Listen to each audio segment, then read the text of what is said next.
Hello, welcome back to the Barrett channel. Today I am actually somewhere where I haven't been before to do one of these tour videos. This is probably the busiest place I've ever done one, so I'm probably going to get distracted a couple times. I'm in a place called Dongmen in Shenzhen. It's a very famous place in Shenzhen for its street food and things like that. Let me know down in the comments if you've been there before, because I've been here a couple of times. It usually gets really busy at night time because there's a lot of street food going on, a lot of people sort of in the street doing skateboarding and just having fun in the streets and having get-together. It's a good place to have a get-together, especially in the evening. But right now it's pretty heaving, as you probably already know from our channel. Shenzhen is getting kind of back to normal nowadays.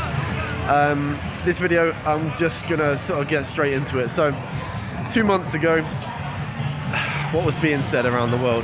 Family and friends contacted me, come on, get out of China, get out of China. Everyone was starting to get fearful of my situation here, or people that I knew back home anyway. You really need to get out of China as soon as you can. And then bam, next thing you know, the UK government is saying all UK citizens in China need to be getting out ASAP. Stuff was starting to hit the fan, and then I'm extremely glad that I didn't, obviously, as you can imagine, because of the situation arising in European countries.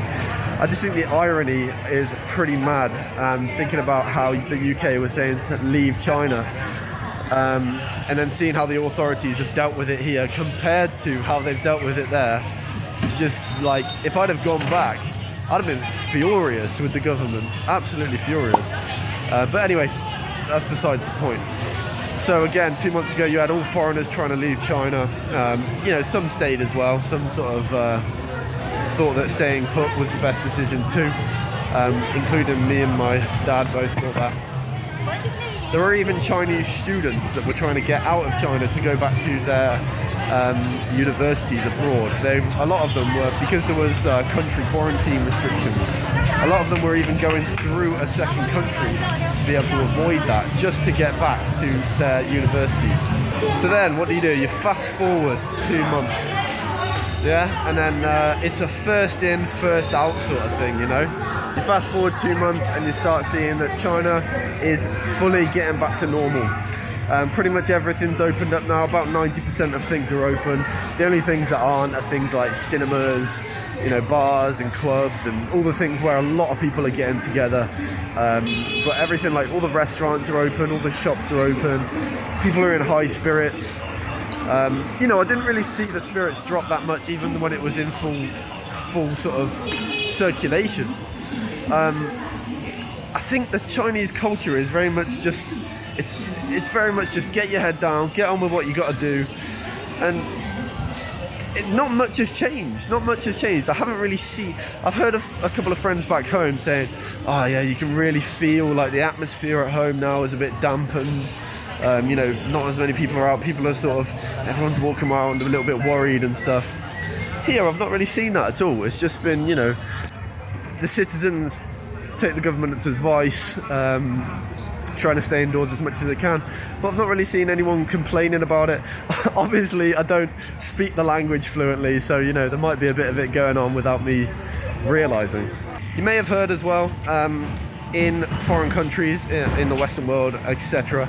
I saw news, and actually from friends. I'm going down a bit of a sort of boring way this way. Let me head back into the mixer and see what's going on. I hope you can hear me anyway. I've got this line mic on. Hopefully you can hear me. Let's just go through these stores a little bit. Let me turn you around as well so you can see what's going on. So, yeah, you heard in other countries, Chinese people were getting targeted a little bit. People were trying to stay away from them. Not everybody, but there was a little bit of racial discrimination going on.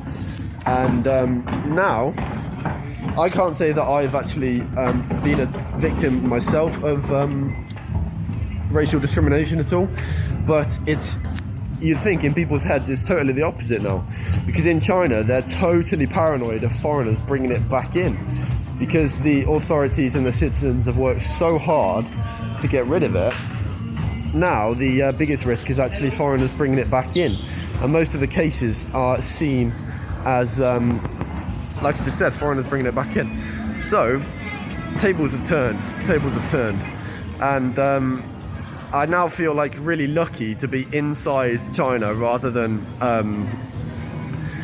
in the UK. I've got a friend that's in the UK right now, and he went back because of what was going on, and now, you know, he can't come back. One, because flight prices have gone through the roof to come back to China, and two, well, I thought I just got fooled by those mannequins. I thought they were 4 guys just staring at me. And two, because there's pretty much quarantine restrictions from anywhere, any badly affected country coming back in now. For example, Beijing airport, they're actually quarantining every single person that comes in for 14 days, no matter where you're from. So that's a massive, you know, precaution being taken. And I'm sure, you know, other provinces and other airports will be following suit, because that does tend to happen when the Beijing government put something out there.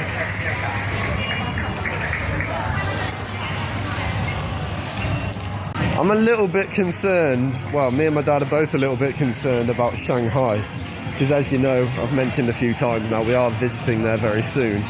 And as there is this rising sort of anxiety about foreigners bringing it back in, the authorities are pretty hot on foreigners at the moment. And with the lack of Chinese language from me and my dad, things get lost in translation using the apps on your phone. So we could run into a little bit of trouble. What we're going to do is write out a document, like a laminated document, saying like, this is why we've come here, we've been in Shenzhen for the past, you know, X amount of time. You know, I went to Malaysia like 2 months ago, but that obviously won't be a problem now. But as we saw a week ago when I got stopped in that taxi, you know, it seems very obvious that they're quite high alert for, you know, non-Chinese ethnicities at the moment, which is a little bit concerning. So I'm hoping that we don't go and get stuck in quarantine straight away, because that would be awful. Maybe you can let us know down in the comments if you have any advice, or if you know sort of any people that have just gone into Shanghai, and if they've flown internally, if they flew internally from another province in China, and see sort of what happened to them, because we're a little bit, you know, worried about what's going to happen. But hopefully it's all good, because I'm really excited for this trip and to do these hotel reviews, and I'm sure you guys are excited for some of the videos that are coming out of there too. There was actually one student now that desperate to come back to China that they've actually paid $5,500 US for a business class ticket from London to somewhere in China, I'm not sure. But this is like, especially with the Chinese mindset of like getting sick and stuff, they do worry about it more than what I see, more than the average Western culture does. God, they do blast out that music, don't they? They don't mess about with that. In my opinion, music like that just deters me away from the store. No way does that make me want to go inside. Madness. Anyway, yeah, people are just super desperate to get back here now because it's seen as one of the safest places. It's crazy how fast this is all changing. And to be here and see it firsthand when it was like on the up here, and now it's like on, it's just crazy experience. I think in 20 years time, you know, obviously no one's going to forget this time, because it's going to affect the whole world a lot in the next couple of years. It could take a lot of companies years, and like the economy years, to build back up to where it was before. But it's extremely interesting. I think in 20 years time, this is going to be quite a story to tell. And I think it's a time where a lot of countries can look at each other and learn from each other. It's definitely a lot of, I think it's going to open a lot of eyes towards China, to be honest. Because obviously at first you were hearing, you know, isolation, it's a dictatorship, it's you know, people's rights are being taken away from them like that.